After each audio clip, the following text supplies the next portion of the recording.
Усім прывітанне, паважаныя сябры. У кожнага з нас у жыцці бываюць непрыемныя неспадзянкі, і такая вось навала абрушылася на мяне. У мяне навярнуўся комп ва Ўроцлаве, калі я был апошні раз, і я страціў, на жаль, частку дадзеных з адной камеры ажно на трох інтэрв'ю, дзесьці больш, дзесьці менш, але мне настолькі спадабаўся сённяшні госць, да і ввогуле ўсе госці, што я вырашыў, што я буду іх публічыць, нягледзячы на тое, што там дзе-нідзе няма карцінкі. Ну, калі вам такой варыянт супер-мега аператарскай работы не падабаецца, ну тады можна проста паслухаць, таму што я лічу, што менавіта гэтае інтэрв'ю з Дмітром Сміцей Куксам, яно вельмі такое жыццесцвярджальнае, і мне яно вельмі падабаецца, таму, калі ласка, прыемнага прагляду. Митя, по якой причине вы опынуліся на захадзе, там, где шмат гэтых голубых, ось, і всякага такога лайна, як кажуць наши лукашэнкаўскія прапагандоны? Ну, скажу так адразу, што сярод лукашэнкаўскіх прапагандонаў таксама шмат гомасексуалістаў, а для мяне галоўнае, каб чалавек не быў підарам. А гэта трошкі... У вас такая інфармацыя, цікава. А штосьці я там бачыў, хіба у Белпол былі нейкія там сюжэты, так. Ну, не, гэта, мне здаецца, тое, з чым павінна грамадства жыць. То есть гэта нармальна, калі людзі ёсць такія, жоўтыя, зелёныя, красныя, белыя. Ну, справа в тым, што мы сёння тут праз вас і будзем размаўляць пра вас. Добра. Як вы тут апынуліся у Вроцлаве? Так, дакладна ва Ўроцлаве выпадкова. Усё гэта было выпадкова. Мяне затрымалі ў Беларусі праз дзейнасць арганізацыі, якая займаецца байпрасвет, якая займаецца распаўсюдам навін у Беларусі. Мы друкавалі лістоўкі, газеты, распаўсюджвалі іх па скрынях, па людзях, якія не маюць непасрэднага доступа да інтэрнэту і не могуць так, свабодна чытаць незалежныя нейкія новасці, навіны. Окей, а кем вы былі ў Беларусі, чым вы займаліся? Насамрэч, я музыкант. Я і зараз адчуваю сябе музыкай. На якому? Я за 11 год адпрацаваў у філармоніі, у харошках, у аркестры. Часткова працаваў ва ўніверсітэце культуры выкладчыкам, але гэта было даўно, хіба толькі па сканчэнню універсітэта я там трошкі папрацаваў. Вось. Яшчэ ў Беларусі быў свой уласны бізнес, інтэрнэт-крама музычная. Ну, уся моя праца ў Беларусі была звязана з творчасцю, з музыкай, з мастацтвам. Я так разумею, што у турму вам не пашасціла папасці ў лукашэнкаўскі канцлагер? Нет, дакладна пашасціла. Пашасціла. І мне ў шчасце такое трапіць, да. Мяне затрымаў ГУБОП хіба у пачатку жніўня 21 года. Пратрымалі мяне 50, там 49 начэй я быў у ЦИПе, у гэтым МВСе. На Акрэсціна, да. Шукалі, за што можна зрабіць галоўку, крыміналку адчыніць. Таму мяне мацюкаўся, штосьці рваў форменнае мундзіраванне, пагоны гэтым гопнікам, гэтак далей. Таму, а ўзялі непасрэдна за такую дзейнасць па распаўсюду газет. Колькі вам за гэта пагражала пазбаўленне волі? Глядзіце, калі не да законаў, то зараз людзі, якія займаліся тым жа, сядзяць і па 5, па 7 год, то есть гэта не прыкладна як тэрарысты. Зараз же ўсё так, чым пазней трапіў чалавек тым больш срок, тым больш шансаў, што ён не выйдзе. На жаль, так. Гэта сістэма сталінская, яна ўсё мацней. Хаця людзі, грамадства, міжнароднае грамадства, яны больш адходзяць ад гэтага пытання, ад гэтай тэмы. А распавядзіце пра цып, як там было? Псіхалагічна вельмі цяжка, хаця умовы і фізычныя таксама зробленыя па ўсей класіцы жанра. Гэтыя пад'ёмы па 3 разы на ноч прабуджэння, лямпачка гэтая кругласутачна не гасне.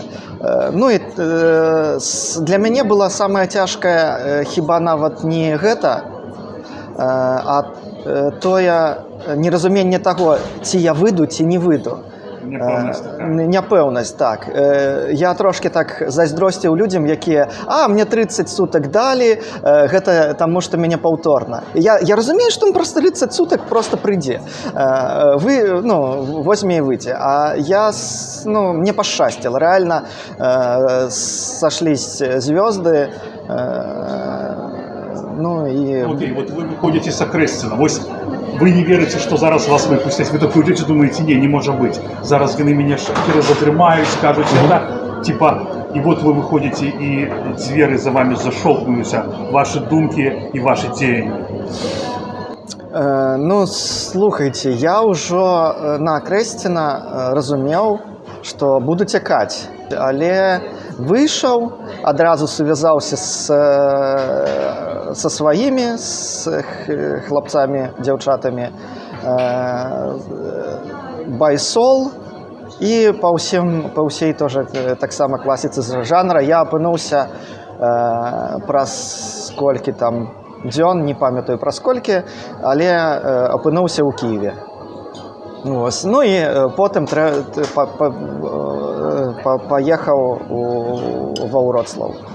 Ваши паплечнікі, яны пацярпелі? Канешне, зараз шмат хто з людзей сядзіць. Я ж казаў пра гэтыя срокі 5-7 год.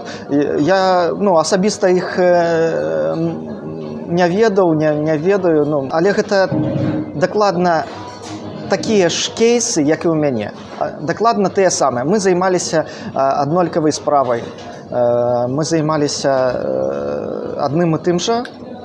І таму я іх да братоў, хіба так, да сваіх параўнанні, калі казаць, пастаўленне.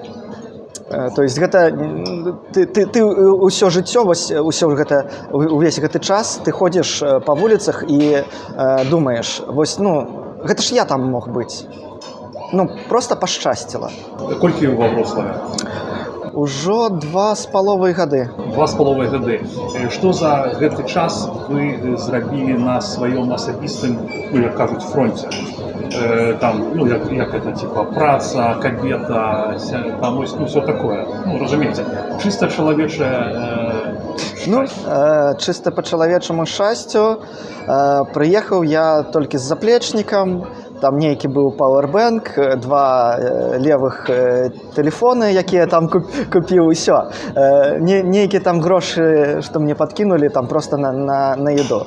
Усё, што трэба было, што можна было за 11 год зарабіць, аддаўшы беларускаму мастацтву і Беларусі, гэта нічога, ні кватэра, ні машыну. Машыну я зарабіў хіба прыватным бізнесам, так? Але деньги з яе продажы зараз траціць губопік, хіба так. Скралі гэтыя гніды. Мерзотнікі, так.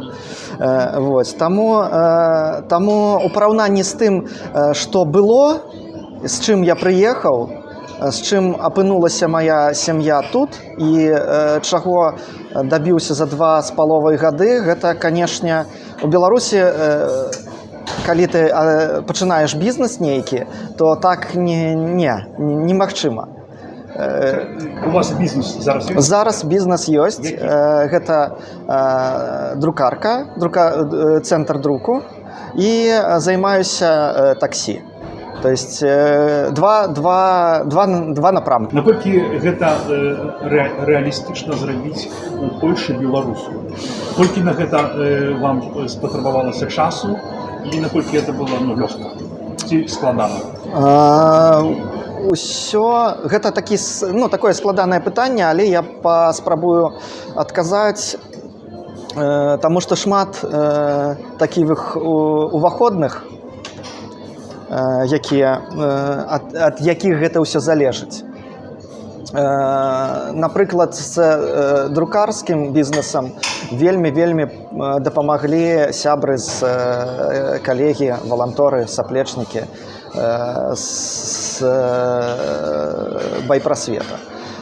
З бізнесам таксі гэта такое выпадкова. Першае, куды я пайшоў, чым займаўся, гэта таксі. То есть прыязджае чалавек, ён не ведае ні мовы, нічога не можа зрабіць. Дзе можна зарабіць хаця бы хоць якія грошы? Гэта таксі. І так сталася, што партнёр, на якога мы працавалі, быў не вельмі добры чалавек. Не вельмі прыстойны, да. Ён не толькі мяне, усіх падвануў. Так. Беларус был? Так. Беларус. Нормально. Нормально. Есть такая передача, ведаеце, беларус беларус. Беларус. Чалавек, а беларус. Не, насамрэч у мяне няма такога стаўлення, што гэта рускі пайшоў, а гэта украінец, чаму ён тут, а не там, а чаму я тут, а не там, да? Я ў першую чаргу гляджу на чалавека, а не на яго нацыянальнасць. Гэта калі скончыцца аргументацыя, тады ўжо можна, як кажуць, выясняць, хто. Я цікаўлюся з той нагоды, каб показать ваш становчий приклад іншим белорусам, которые боятся ехать в Польшу, потому что слухают там о заромках, кого, и тут думают, что они приедут и будут працаваць увесь час у чорным цілі. Разумееце, про што ідзе мова, тому що імміграція рэч цяжкая. Я даю по сабе, іншая краіна, тут все іншая мова, ты падаецца, што разумееш, все ровно мова это складаны інструмент. Ну, вы добились? Вот, например, колькі вам приносить друкарка? Гэта больш творчасць. Так, гэта не... доход приносит. Калі прыносіць, калі ёсць там сезон, не сезон, гэта ўсё, як нават і таксі, гэта ўсё сезонныя рэчы, сезонная праца, там перад Новым годам, перад Раством, канешне, там увосені шмат заказаў, шмат працы. Час. Так, ты стаіш і друкуеш нон-стопам. Так.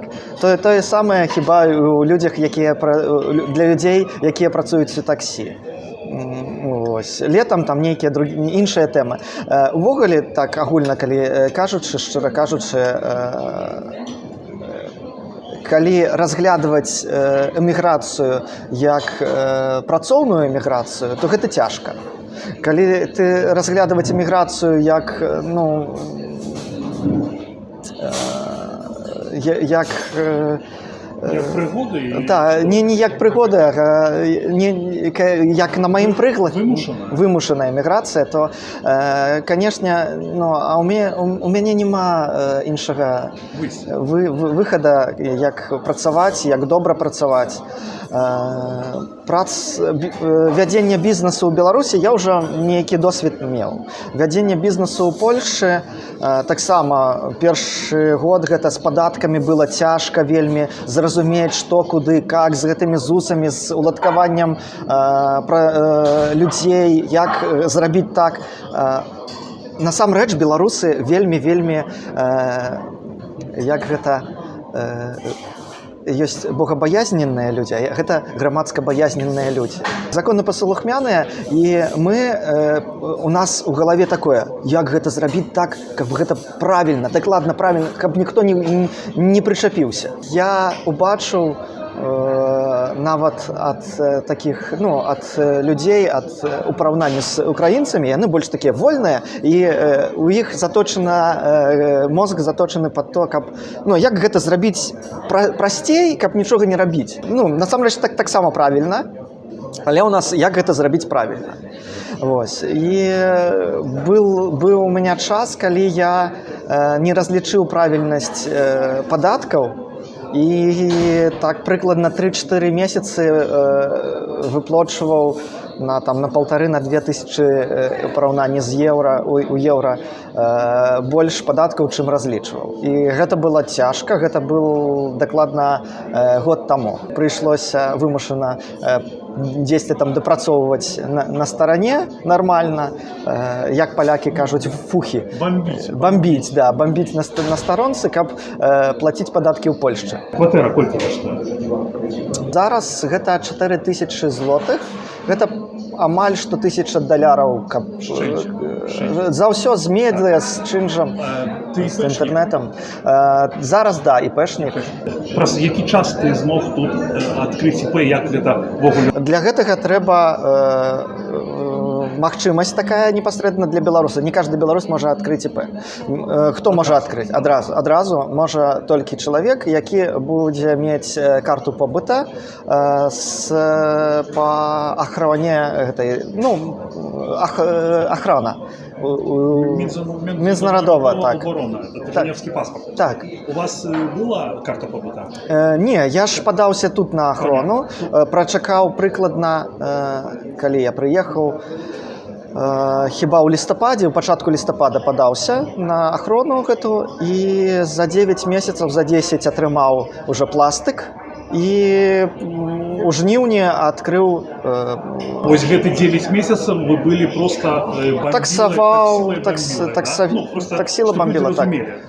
Гэта самы цяжкі час, калі нават ты таксаваць там нармальна, легальна не можаш, таму што ў цябе на руках там нейкі, ён тут называецца тымчасовае засведчанне тожсамасці, якое само па сабе не дае права працаваць. Тому што польская дзяржава плаціць цябе грошы? Не, я там трошкі не так.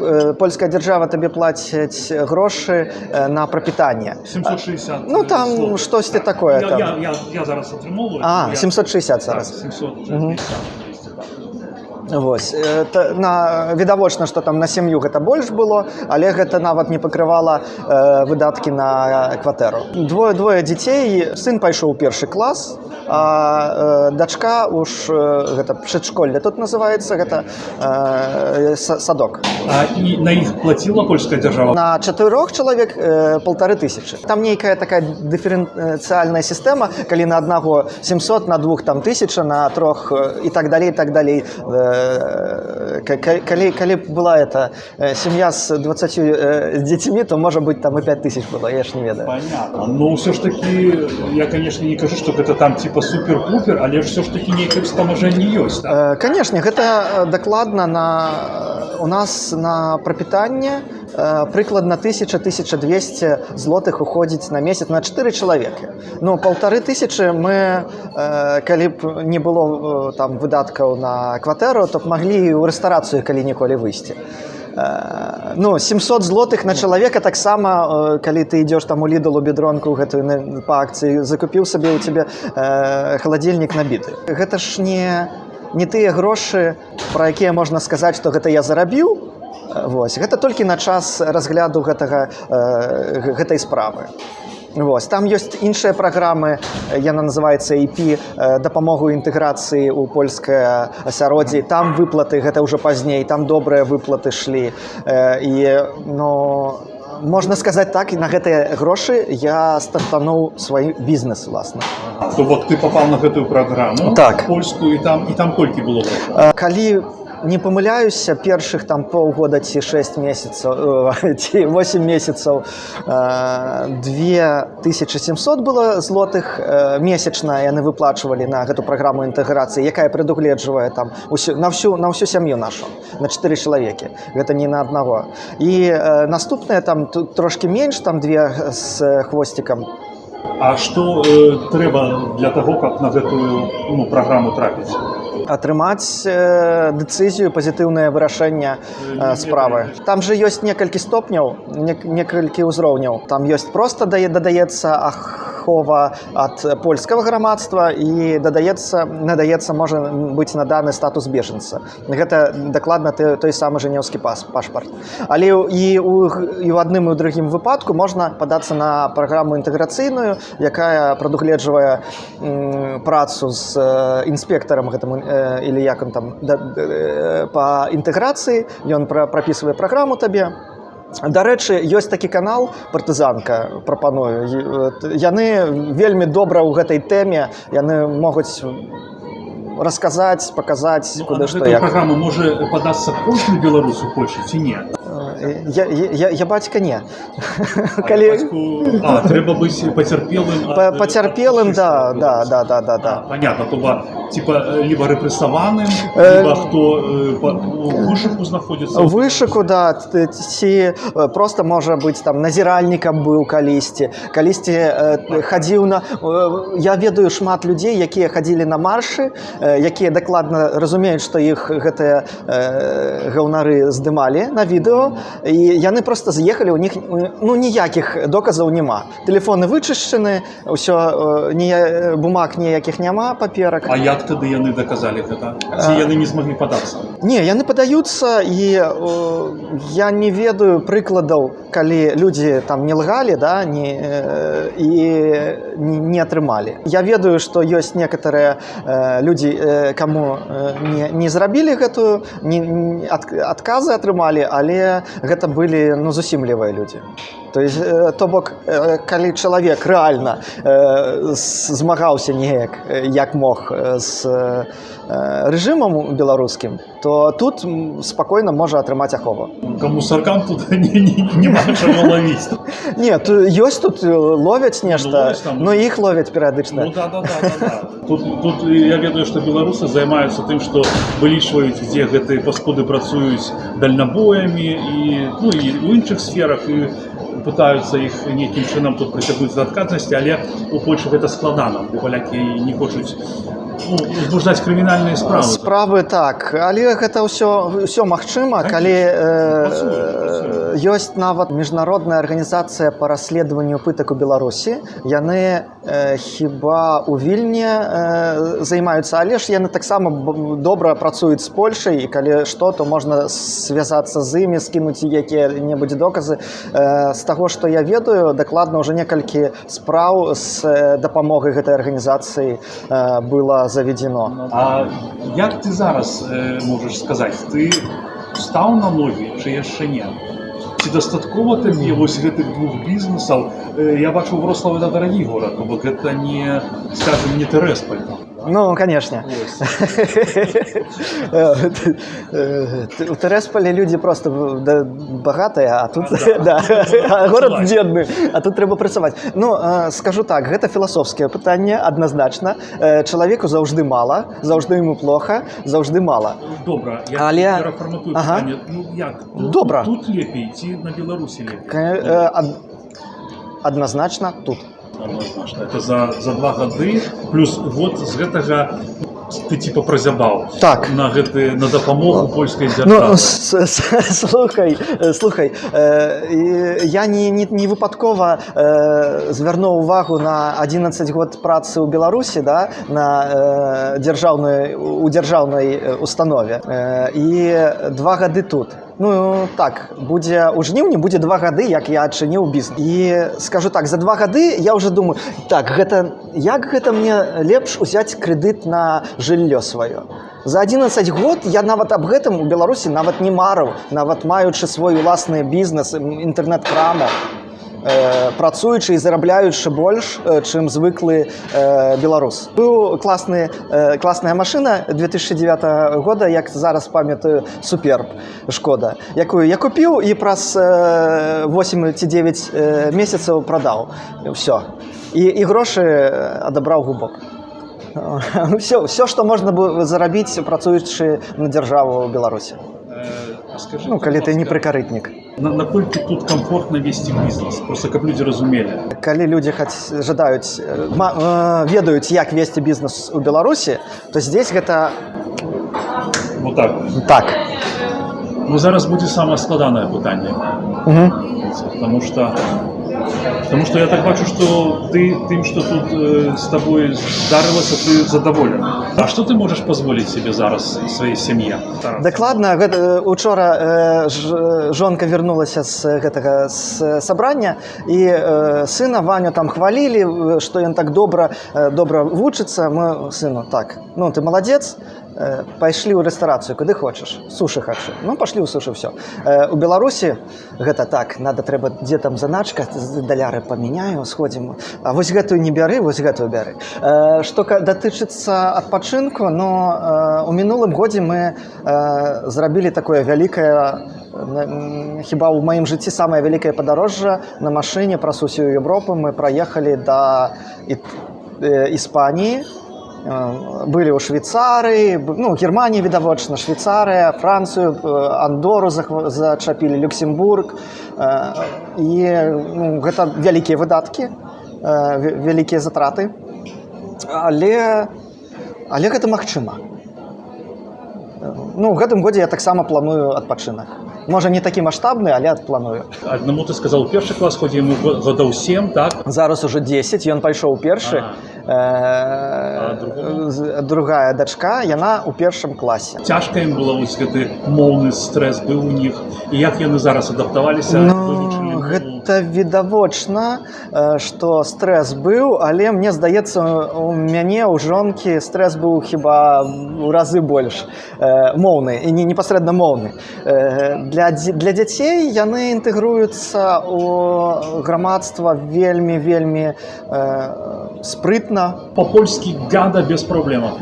Так już wyprawia moją, co ja tam powiedział niepoprawnie. On jak ty każesz, co ty każesz? Tak nikt nie każe. Tam kolchasnik tam. Tak, przyjechał. Tak Polaki nie mówią teraz. Tak. A jak ty patrzysz swoją будущее? Ty będziesz wracać w Białorusi?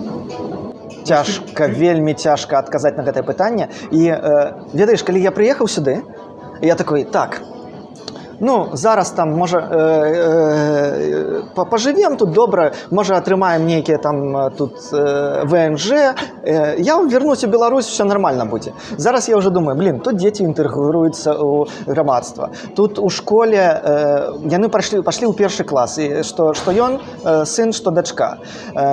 Яны, што ім зараз у гэту саўковую сістэму вяртацца, дзе вучыць, калі нават зменіцца ўлада, калі у нас там раптоўна дэмакратыя, колькі яшчэ год панадабіцца, каб змяніць сістэму дакладна на нармальную. Ты яшчэ сказаў, што ты будзеш там кватэру купляць. Так, ёсць... Ну, нет, я просто маю на увазе, што калі ты тут завяжешься яшчэ з кватэрай, то как ты поедешь до хаты? Мало того, что дети интегрируются в громадство, так и ты уже интегрируешься, когда ты тут возьмешь. Ну, окей. А куды мне вяртацца? У меня нема кватэры там. У меня, ёсць бацькі, у якіх кватэры. Это іх кватэра. Штосьці вярнуцца там... Я заўжды магу вярнуцца там да бацькоў, дом. Ёсць такія мары. Я мару съездзіць, паглядзець, што так. Гэта мне цікава. Радзіма гэта заўжды добра. Я, можа, паеду, набуду сабе дзе-небудзь там у Вілейцы домік і буду ездзіць. Чаму не? Немцы, дакладна, Вроцлаў гэта да До конца войны был немецким городом. Ну, вельмі прыгожа. Вельмі прыгожа, да. І немцы зараз яны купляюць тут жыллё, строяць дамы, ну, вяртаюцца. Але яны тут не жывуць. Навошта ім жыць, калі ён з Германіі? То прыкладна такая же самая ситуация. Якая, ну, на твой погляд, самая такая істотная разница паміж Беларуссю сучаснай і сучаснай Польшай? Вось ты быў і там, і ты зараз тут, у зусім іншай краіне. І што ты, ну, твои адчуванні, што ты можаш сказаць, якое самае галоўнае адрозненне ад Беларусі? Як людзі, мы амаль аднолькавыя.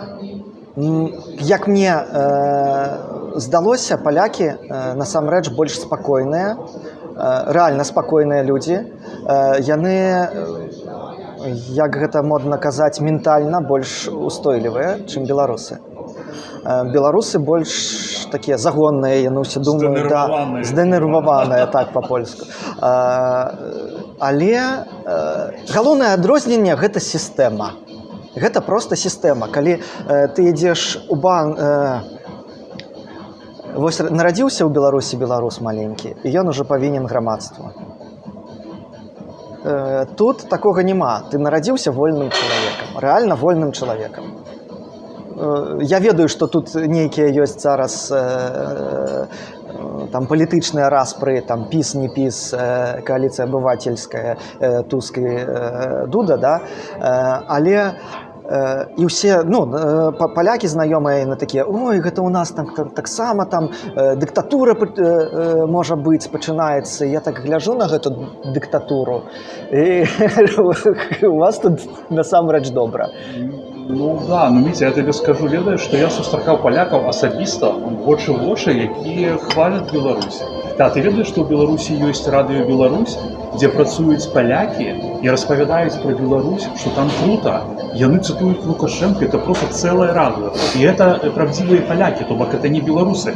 Нагадаю, колькі з Еўропы людзей прыязджала у пачатку станаўлення камуністаў у Савецкі Саюз тады, у 20-е гады, з Еўропы. Хіба гэты Гашак Яраслаў таксама, ну, з знакамітых. Ён быў камуністам і прыехаў, чаму ўсе ведаюць у нас яго і так восхваляюцца гэтым пахаждзеннем. Не, насамрэч я таксама чытаў, гэта клёвы раман. У любыя гады, у любым грамадстве будуць людзі, якія думаюць так ці інакш. Так што ты тым беларусам, якім пагражае небяспека, потому что на дадзеным этапе ты ж бачыш, як махавік ён не спыняецца. Што б ты вось сказаў тым, хто думае, вагаецца ехаць у Польшу, не ехаць? Чым раней чалавек прыедзе, тым прасцей яму будзе. Таму што узрост ён дае, ну, гэтую адметку, калі з кожным годам усё цяжэй і цяжэй неяк рухацца наперад, штосьці рабіць. Таму як гэта, калі я і шкадую, што пераехаў, то шкадую, што не пераехаў раней. Так, ну што, ну слухай, а если, напрыклад, будзе такой замут, ну вось, напрыклад, каліноўцы замуцяць какой-нибудь рух са зброяй, там, можа, там нехта будзе там дапамагаць, ну давайте уваходим, то бок ёсць конкретная сила, идем емать Лукашенко, просто фашистов этих всех. Будзе зброя, будзе нейкая организация, и там будзе нейкая там домовлена, что, напрыклад, белорусы, которые в Польше, могут долучаться, зброю купить на всех. Ось, и калі там тебе, напрыклад, зазвоняць, ты поедешь? Ну. Я не ведаю. Ну, я зараз шчыра адкажу на гэтае пытанне. Калі яшчэ мяне спытаць вось да моманту маёй пасадкі ў Беларусі, я быў гатовы гэта рабіць і ў Беларусі на той момант. І, ну, шчыра кажучы, рабілі мы. Ну, рыхтаваліся. Окей. Тады, калі ты не пойдзеш, данаціць будзеш? На Абавязкова. дроны. Вось гэта дакладна мы не ігралі. Вось зараз будзе цалкам сюрпрыз.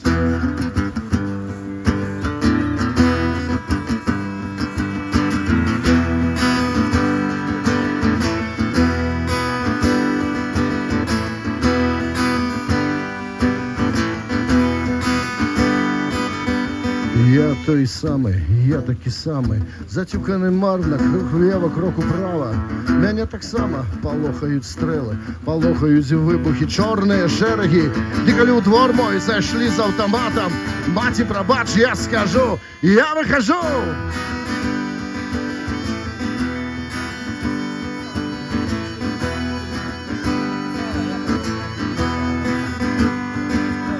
Я той самий, я такі самий, затюканий марними справами. І не угалячий, ёсць дзе прилегчий, ёсць чым сагрэцца на цёплыя печы. Ды уваліліся ў хату, а я на лаве сяджу, пад лавай сякера, што? Я выхожу!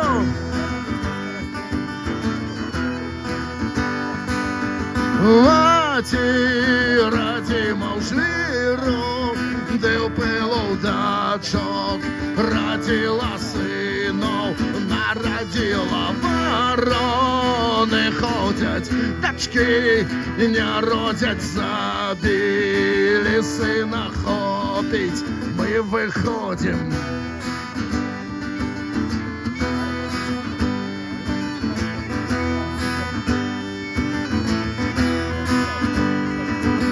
Я той самий з екрану, з муралу, забитых, застреляний, закатований, чиє життя замішали в гной.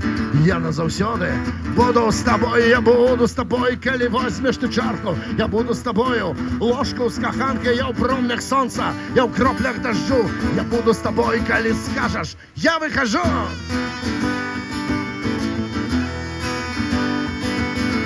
Маті, радзіма дачок, радзіла ў жвіру, ды ў пылу сыноў, нарадзіла вароны, ходзяць дачкі, не родзяць, забілі сына, хопіць, мы выходзім, хопіць, мы выходзім, хопіць, мы выходзім, хопіць, мы выходзім, хопіць, мы выходзім, хопіць, мы выходзім, хопіць, мы выходзім, хопіць, мы выходзім, хопіць, мы выходзім.